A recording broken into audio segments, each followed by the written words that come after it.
Well, gentlemen, today is the weekend, and on this weekend we have to talk about Mythic Plus. We have talked about Mythic Plus last week, but now talk about Mythic Plus might get a little bit more spicy and interesting, as we know now the final date for this season, for Season 3, which will end, and the beginning of Season 4 will start on August the 2nd.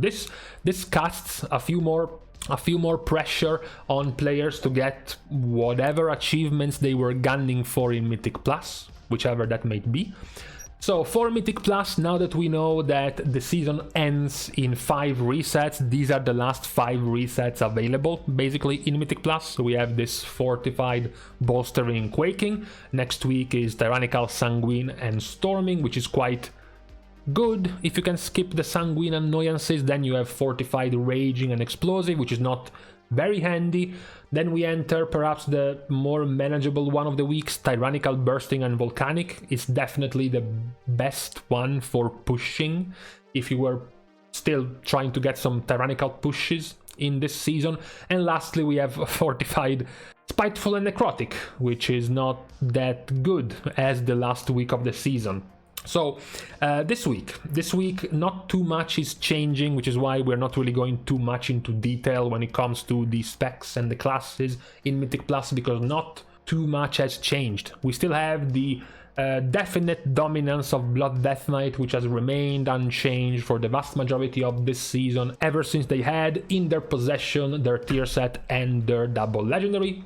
I always found the popularity of tanks quite interesting when you look at the difference between plus 20 and up, and then plus 25 and up. In this case, for example, you have some 23,000 Prot Paladins and 20,000 Blood Death Knights, but once you go 25 and up, the Prot Paladins become 1,000 and the Blood Death Knights become 3,000, which means out of the 23,000 Paladins, only 960 managed to push past 25 or higher. I always found it quite interesting, the significant drop, because Prot Paladin is still the most popular tank in Mythic Plus. It's the most popular in all key levels, from all keys to all keys below 10, below 15, below 20, below 25. It's still the most popular, except for the keys higher than 25.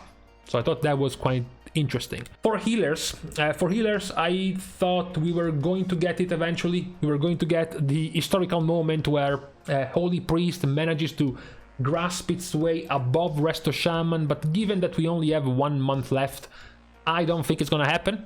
On the keys higher than 20, Holy Priest still gets closer. It is now only 2.3% away from Resto Shaman, but I don't think it will have the time to pass it. Same goes for the 25 range. The 25 range is actually still a little bit higher than that. It's like 3.5% away.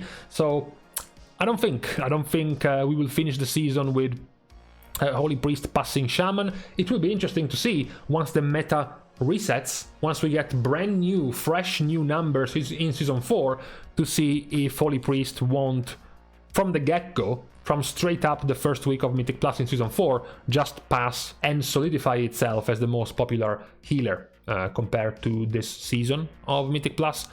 It's also going to be quite scary for the DPS. However, we do know, as per Blizzard's announcement, that both Survival and Destruction Warlock are getting nerfed at the start of Season 4. So the popularity in Season 4 will perhaps not be as one-sided anymore.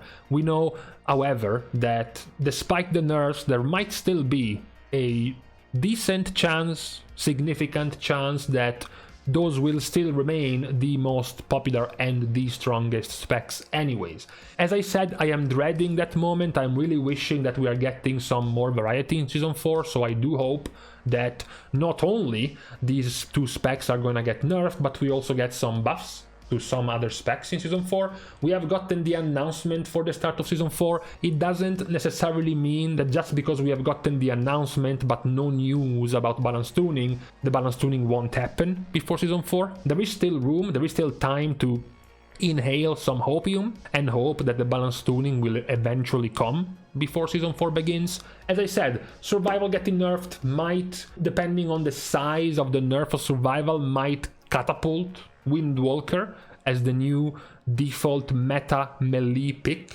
in Mythic Plus. This is assuming no other melee DPS spec gets any type of buff. So just by imagining survival getting gutted, the more likely winner of survival getting gutted is going to be Windwalker.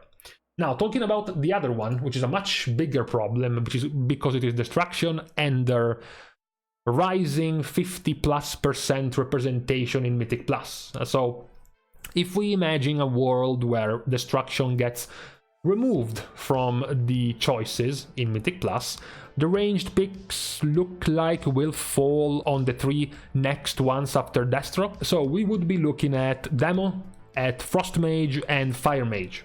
This look like could be the 3 next best things after the absolute dominance of destruction. So if you're looking right about now, as I made a video a few days ago about starting to think about which classes and specs to play for Season 4, because according to prediction, Season 4 must be coming out by the end of July, start of August, so turned out to be true. Now you have about a month left to prepare a new character for Season 4. So if you wanted to prepare a character for Season 4, you have to think about a couple of things. Number one, you know Destro and you know Survival are getting nerfed, so you have to question yourself, is the nerf going to be big enough to make them not viable anymore, to make them definitely not flavor of the month anymore?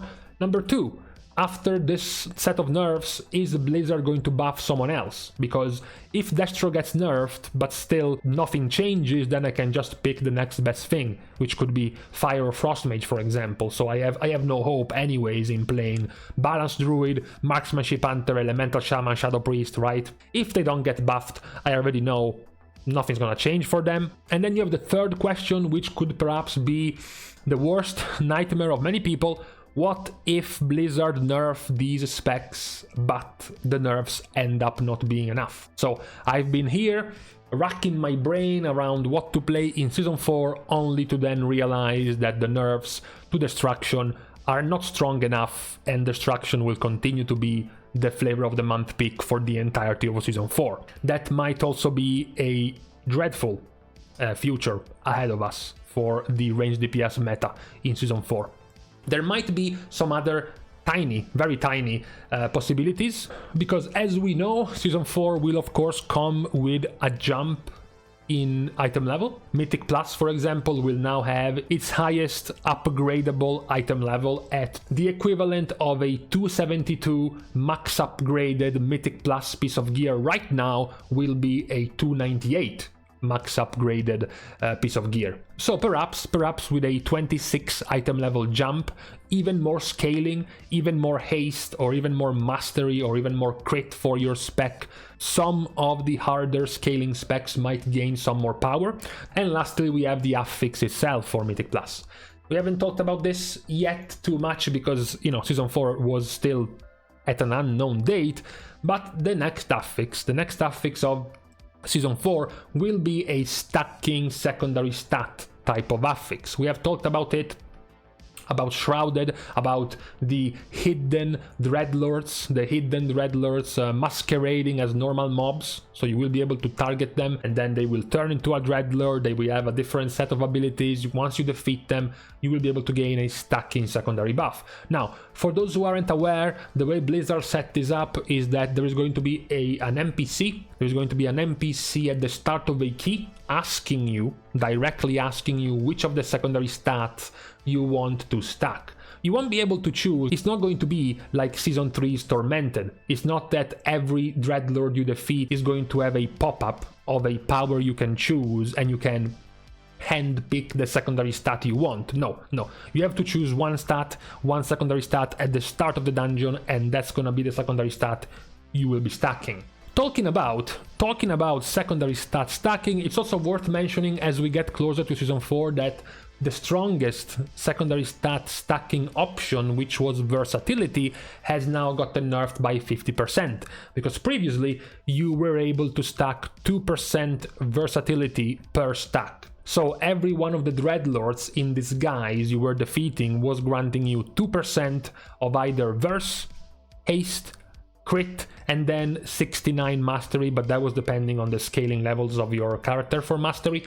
Now versatility is only going to be 1% per stack. This was, I have to say, quite necessary, because even on the PTR I was able to get to 14 to 16 stacks of this effect. 2% per stack of normal Dreadlords, and then triple stack if you defeat the mini-boss. The mini-boss Dreadlord you can find in the dungeon. So, you know, 14 to 16 stacks is 28 to 32% versatility, which not only means more damage, 28 to 32% more damage from the versatility itself, but also means 16% less damage taken. You know, it's double dipping. It's double dipping in its rewards. Crit just gives you more damage, haste just makes you cast faster and gives you more damage, but verse not only gives you more damage, it also gives you more defenses, which is why it had to be nerfed. I still think it's going to be a decently powerful option. Perhaps now specs that were already defensive enough won't need the verse and will be able to go for their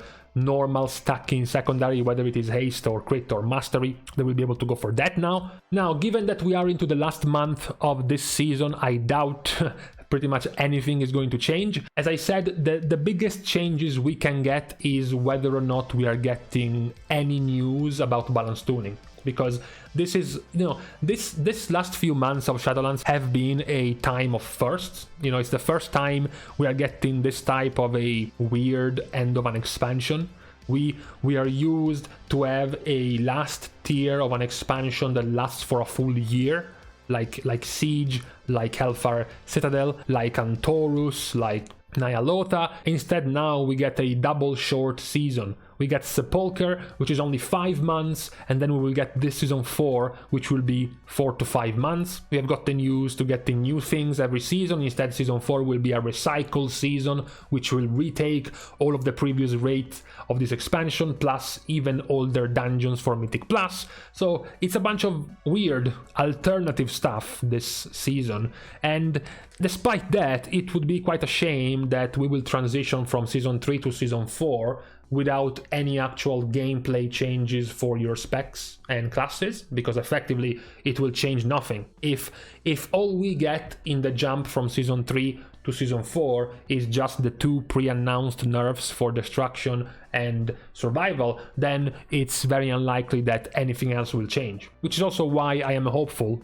that we will eventually get some balance tuning, we'll eventually get some shaking things around a bit for more variety in the season. At the end of the day, as I said before, the last season won't be a serious one. There won't be Hall of Fame, there won't be an MDI, because it will be an alternative kind of season. So I hope that with that in mind, with the season being, I would say, less serious, okay, less formal than average, I hope that perhaps Blizzard will have fewer concerns into drawing a nice hand of paint on the balance tuning for the last season, because it will be much less impactful and important than what we have gotten in previous seasons. It will last much less, it will be much less important overall. So I hope my TLDR to be repeated once again is, for example, that Blood Death Knight gets nerfed by a decent amount amongst tanks, and that, I know it's kind of superfluous to point out now, but I also hope that Protection Warrior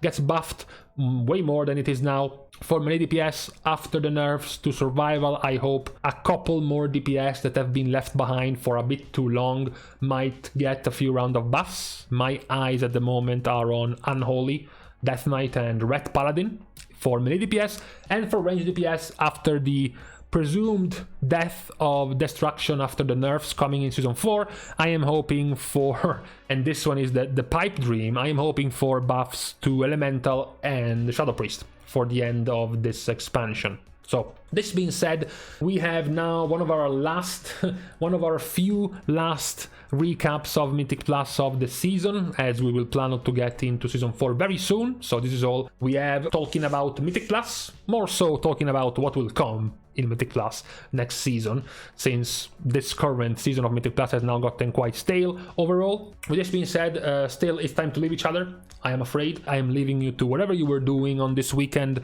Thank you guys again, anyways, for watching the video and for helping, as usual, to grow the channel in any way you can, which includes, obviously, liking on this video. That's always helpful, as well as commenting down below, because this is what apparently YouTube and its algorithm wants. You shouldn't be worried too much if you're a man of a few words and you don't have anything interesting to say. Just do this and let me know what you enter. I'm sure I will understand anyways. Also, as usual, you should follow me on Twitter for the most based Chad takes about WoW we currently can find on this platform. And of course, you can support me as well on Patreon, which will also give you access to my Discord channel. If you ever feel the need to ask me anything directly, give some suggestions, whichever you may like, you can come and join there as well. With this being said, thank you guys for watching, see you guys soon, and in the meantime, I have to leave to the bathroom, because something must be done about this stealth allergy making my nose twitch. I mean, the window is closed. How?